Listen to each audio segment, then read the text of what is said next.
Welcome, Diecast fans. I'm Tom Spanners Watson. And I'm Frank the Guru Gibbs.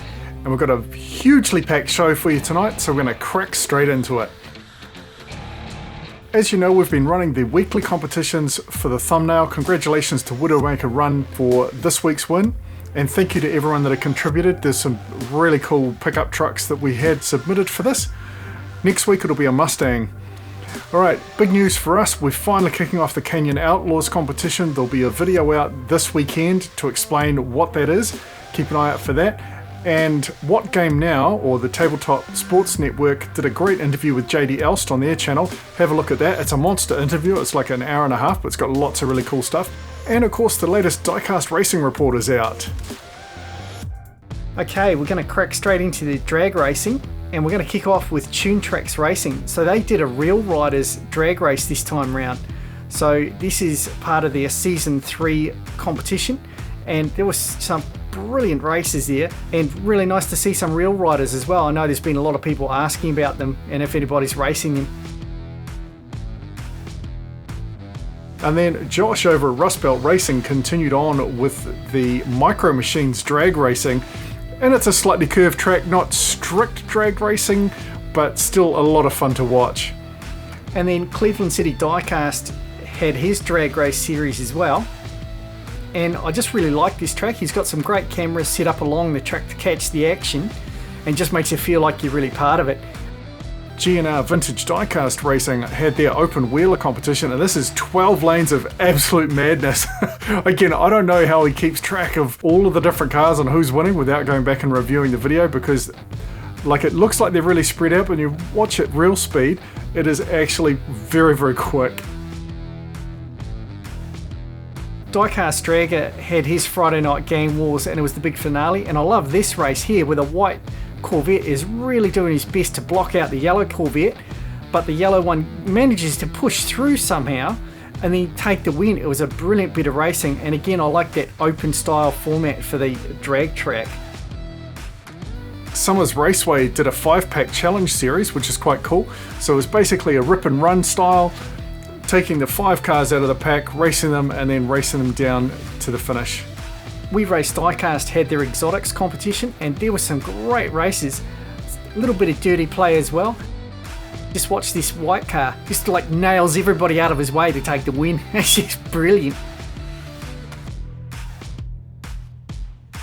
Then Greatest of All Time Racing had some insanely close races. I mean, I thought this one was really close, but this next race was absolutely ridiculously close. Have a look at this. Who won that? Even when you watch it frame by frame, it's practically impossible to tell who actually won it. Just really tight drag racing. M&M did something a little bit different this week. They took their track outside, and this was really cool. It was a bit longer than normal, and from the multi-lane to the 2-lane to the open lane, and man, these guys got wild. There's just some brilliant races. And just look at this. Look how fast that dude's going. Both those dudes are going on their roof. Oh, and another one. It's just brilliant. High Forest Diecast Racing, one we haven't seen anything from for a while, had his drag racing going on.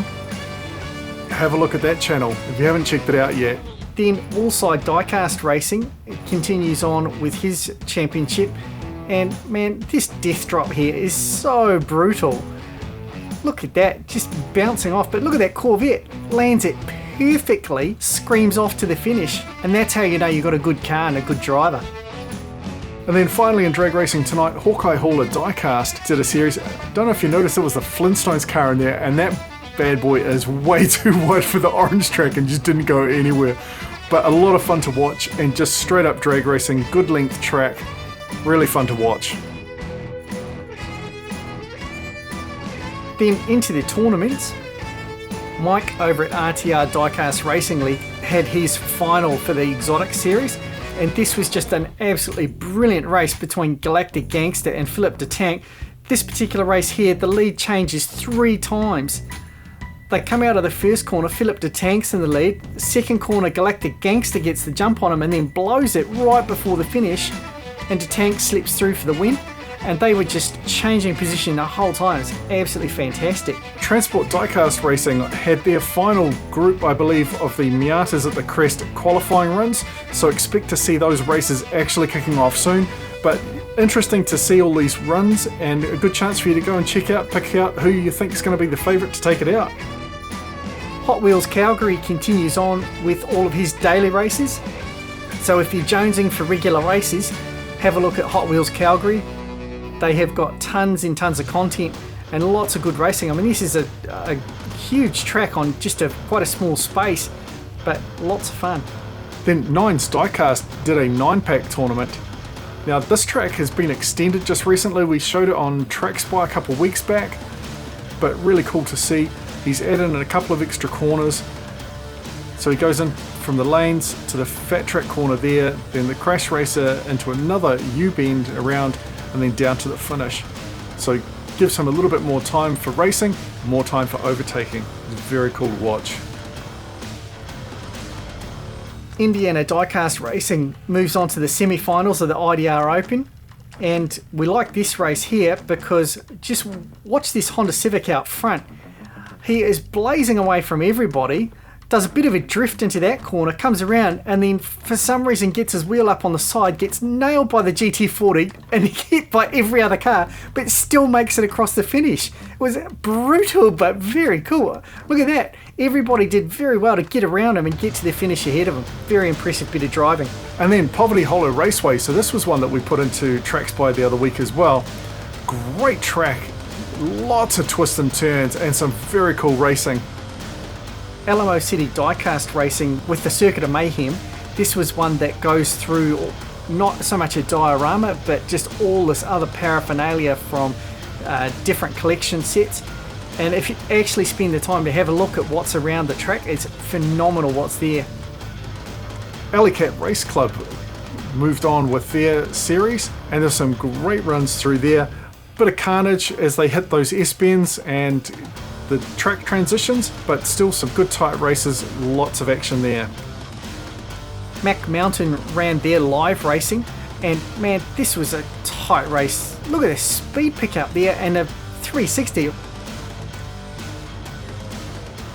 Then Chaos Canyon was the final step of the Diecast International Race Series. It's been a lot of fun. There was the Beauties race, which is this one here, and there was a bit of dirty play and payback going on there between Cross and Mike Mays, with the white car getting pushed wide and just absolutely caning into the trees and the rocks. And then Philip de Tank in the Challenger there, the grey car, getting underneath him, and then just a stunning drift around to avoid the other cars and get down to the finish line. And then in the Beast section, Glitch out in front there just was not having a good day, couldn't make it across the line, but some huge crashes and some very tight finishes. It was just so much fun. And then in the best of the best race, Cross with this incredible win here was just mind-blowing. So he drifts wide, hits the trees, blocks the track, gets nailed by every car, which is enough to actually give him enough pace to get down to the finish and take it out. Sonora Diecast Racing continued on, and our favourite Wario there wasn't quite as crazy this time around as he has been in other races with wiping out and taking out the crowd and stuff, but still some very exciting racing there. Batman having a bit of a tough time in the old Batmobile, but a lot of fun to watch. And again, that tree in the middle of the track is just such a hazard, but so much fun. And finally in tournaments, Rocky Mountain Diecast Racing League. These guys have kicked back into their season and lots of good action here. Some great overtakes last minute, and you see the green car well out in front spins, yellow car catches up, tries everything he can to overtake, but watch the back here, boom, last minute overtake. We'll see it in a slow-mo coming up. Such an awesome bit of driving that. Then into street racing, 3D Botmaker had lots of action on his track this week with this truck. Watch the FN 150 there just get absolutely munted off the track by the other car. Gets flipped and rolls it like 3 or 4 times. And here he does a barrel roll on track, comes down and actually gets around the carnage in front of him to take out the win. It was an absolutely stunning drive and a beautiful truck. Then we've got Hot Car Track continues on with Road Warriors. This is season 2, so this is bigger than it was last year, and we were very excited to see an 8 crate. Unfortunately it got smashed, but this black truck actually has real rider tyres on the rear of it. Very interesting to see how that does through the rest of the competition. Then back to Rust Belt Racing for their Fat Track Grocery Getter 250. Now this particular track has that huge jump in it, and watch this, the white car well out in front, takes the jump badly, crashes, but then look how the other car just avoids him. A beautiful bit of driving there. Hotwheels Boys had a head-to-head with a Bugatti Veyron versus the Jesco, and just some very tight races in there. A lot of fun to watch, see who took out the championship there. DRC Racing is down to the thin end of the wedge on their yard race course. We love this particular race because they changed position a couple times, and then that purple truck just hits the gas right at the end to storm away for the win. Then War on I-4 did something a little bit different this week. Same track as before, but they've added in some mid-race jumps, so there's about 3 or 4 little jumps along the track. Caused a bit of chaos, but made for some very interesting racing.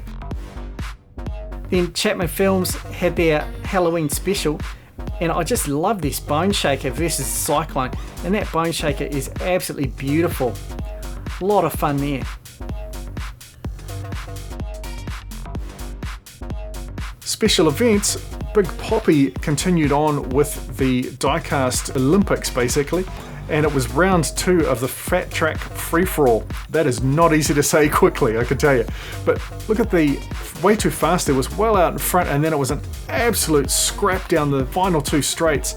Live Young Diecast debuted his Baja track, so we had this last week in Frank's garage, and today we actually got to see it racing. It was so much fun. Obviously we're fans of jumps at the canyon, and I like this short track. There's lots of interest, lots of things that can happen, a lot of fun. And then Checkered Flag Contention had a bus race, which was a lot of fun.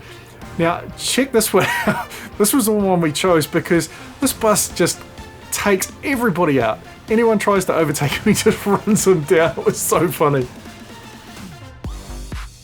Then Frank's garage, we go back to Evo Sparks and this beautiful model of the Ford Ranger Raptor. It is an absolutely stunning example. Now it's not 1/64th scale, that's not what he's doing there, but it's a great model to have a look at.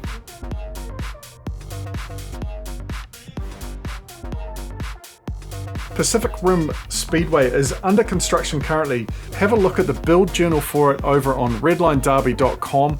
It is going to be a very cool track. It's going to have kaiju battling through a dystopian city. It sounds really cool. Really looking forward to seeing that come to life. And it's a great build journal.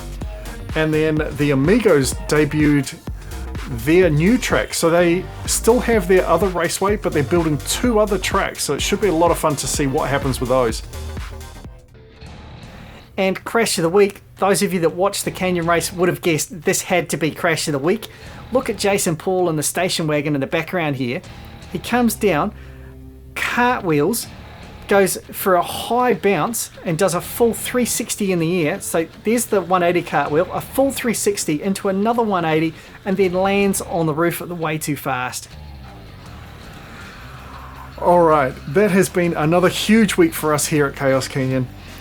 Thanks very much for watching. Remember to head over to redlinederby.com to put all your races, check out what else is going on, your build journals, make sure your tracks are listed there. There's lots of great information. And if you want to be in next week's custom car photo competition for the thumbnail on next week's DSPN, make sure you get your custom Mustangs in to the forum on chaoscanyon.online.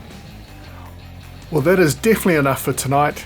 I'm Tom Spanners Watson, he's Frank the Guru Gibbs. We'll see you next time.